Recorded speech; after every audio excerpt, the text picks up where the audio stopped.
Hai semua, Assalamualaikum. Dalam video kali ini, cikgu akan berkongsi tentang matematik tingkatan 1, bab 12, pengendalian data, melibatkan satu standard kandungan, 12.1, proses pengumpulan, pengorganisasian dan perwakilan data serta pentafsiran perwakilan data melibatkan satu standard pembelajaran iaitu menjana soalan statistik dan mengumpul data yang relevan.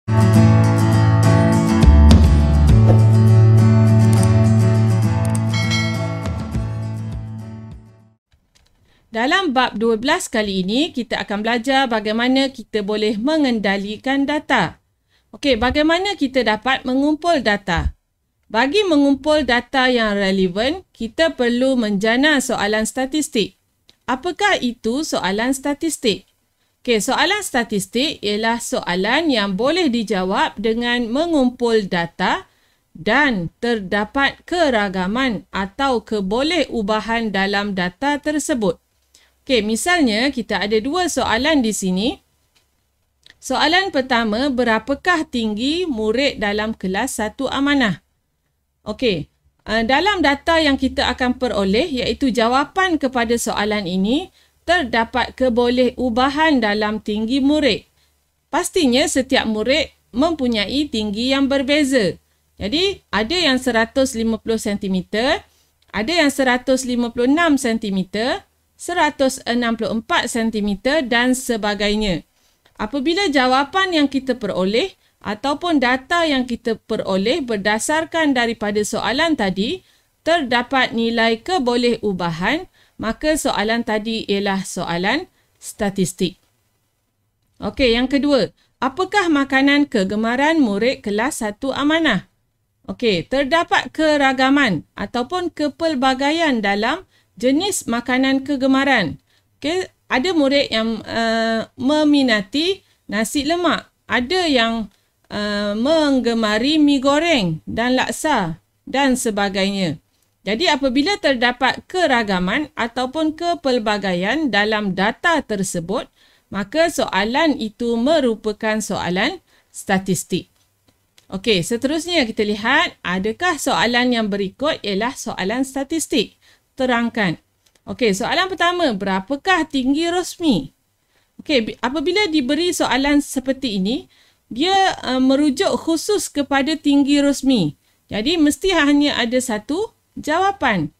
Dan soalan kedua, adakah murid dalam kelas 1 amanah lebih suka makan nasi lemak daripada makan mi goreng?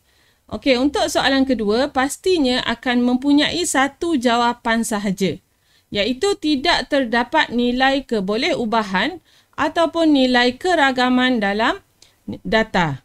Jadi, apakah penerangan kita tentang soalan ini? Adakah soalan ini soalan statistik? Okey, bukan. Kerana tidak terdapat keboleh-ubahan atau keragaman dalam jawapan kepada soalan-soalan tersebut. Jadi, ini bukan soalan statistik. Okey. Selepas kita menjana soalan statistik, langkah yang berikutnya ialah menentukan kaedah pengumpulan data.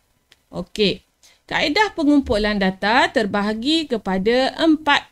Okey, terbahagi kepada 4. Okey, yang pertama ialah kaedah temu bual. Yang kedua ialah kaedah tinjauan. Yang ketiga ialah kaedah pemerhatian. Dan yang keempat ialah kaedah eksperimen. Okey, jadi kita lihat yang pertama melibatkan kaedah temu bual. Okey, contohnya guru kelas ingin mendapatkan maklumat tentang cara kehadiran pelajar ke sekolah. Jadi guru kelas meminta ketua kelas untuk mendapatkan maklumat tersebut dengan cara temu bual setiap ahli kelas. Okey, temu bual maksudnya ketua akan bertanya kepada setiap ahli kelas untuk mendapatkan data, mendapatkan jawapan iaitu cara kehadiran pelajar ke sekolah. Okey, kaedah yang kedua ialah kaedah pemerhatian. Okey, contohnya Ahmad ingin mendapatkan maklumat tentang kenderaan yang melalui persimpangan jalan berhampiran dengan rumahnya dalam tempoh 1 jam. Okey, dia nak dapatkan data ataupun maklumat tentang kenderaan yang melalui persimpangan jalan di rumahnya. Okey, berhampiran dengan rumahnya.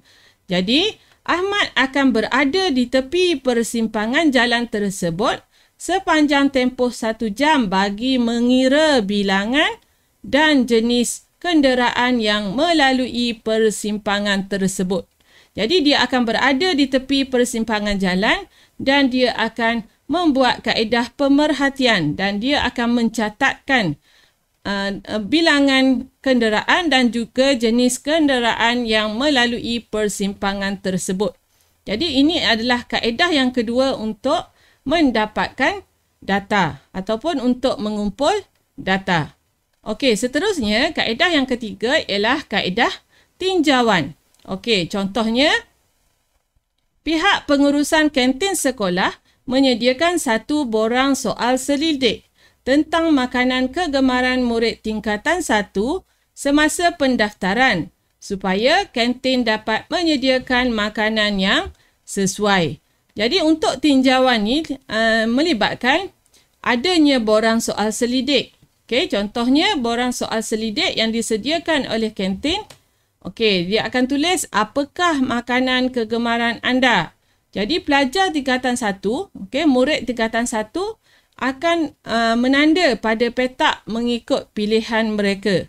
Jadi apabila borang soal selidik ini dikumpul, maka pihak pengurusan kantin dapat mengumpul maklumat tentang makanan kegemaran murid tingkatan 1. Okey, melalui kaedah tinjauan. Okey, kaedah yang terakhir ialah kaedah eksperimen. Sebagai contoh, seorang murid ingin mendapatkan maklumat tentang suhu air panas yang menyejuk setiap 5 minit.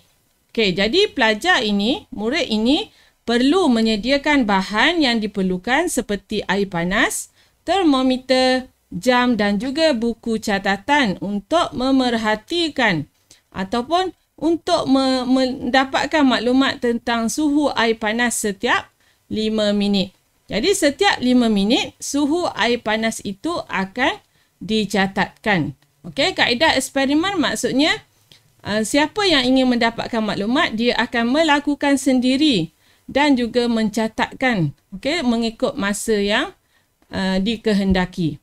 Okey, jadi jawapan yang kita dapat kumpul daripada soalan statistik mengikut 4 kaedah pengumpulan data disebut sebagai data.